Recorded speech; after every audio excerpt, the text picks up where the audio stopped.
తెలంగాణలో కాంగ్రెస్ అధికారంలోకి వచ్చి 100 రోజులు పూర్తి చేసుకుంది. దీంతో ఈ 100 రోజుల్లో కాంగ్రెస్ పాలన తీర్పుపై రకరకాల అభిప్రాయాలు వ్యక్తమవుతున్నాయి. 6 గ్యారంటీల పేరుతో ప్రజల దృష్టిని ఆకర్షించి అధికారంలోకి వచ్చిన కాంగ్రెస్ వాటిని ఖచ్చితంగా అమలు చేస్తామని మొదటి నుంచి కూడా ధీమాగా చెబుతూనే వచ్చింది. చెప్పినట్లుగానే అధికారం చేపట్టగానే మహిళలకు ఉచిత ఆర్టీసీ బస్ ప్రయాణం, ఆరోగ్యశ్రీ వంటి హామీలను అమల్లోకి తీసుకువచ్చింది. ఆ తరువాత 100 రోజుల్లో మిగిలిన గ్యారంటీ పథకాలను అమలు చేసి తీరుతామని చెబుతూ వచ్చింది రేవంత్ రెడ్డి ప్రభుత్వం. మరి 100 రోజులు పూర్తి చేసుకున్న వేళ 6 గ్యారంటీలను పూర్తిగా అమలు చేసిందా అంటే లేదనే సమాధానం ఎక్కువగా వినిపిస్తోంది. పథకాలను హడావిడిగా అమలు చేస్తూ వాటిని పూర్తి స్థాయిలో ప్రజలకు చేరవేయటంలో కాంగ్రెస్ విఫలమైందనే విమర్శలు వ్యక్తమవుతున్నాయి.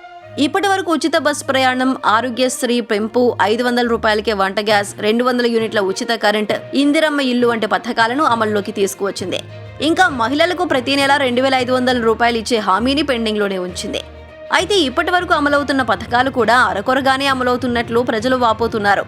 500 రూపాయల వంట గ్యాస్, 200 యూనిట్ల ఉచిత కరెంట్, ఇందిరమ్మ ఇల్లు వంటి పథకాలను పరిమితి మేర మాత్రమే అమలు చేస్తున్నారు.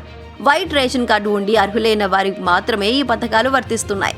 ఇక ఇందిరమ్మ ఇళ్ల విషయంలో సొంత జాగా ఉండి రేషన్ కార్డు ఉన్న వారికి మాత్రమే 5 లక్షల రూపాయల సాయం అందనుంది.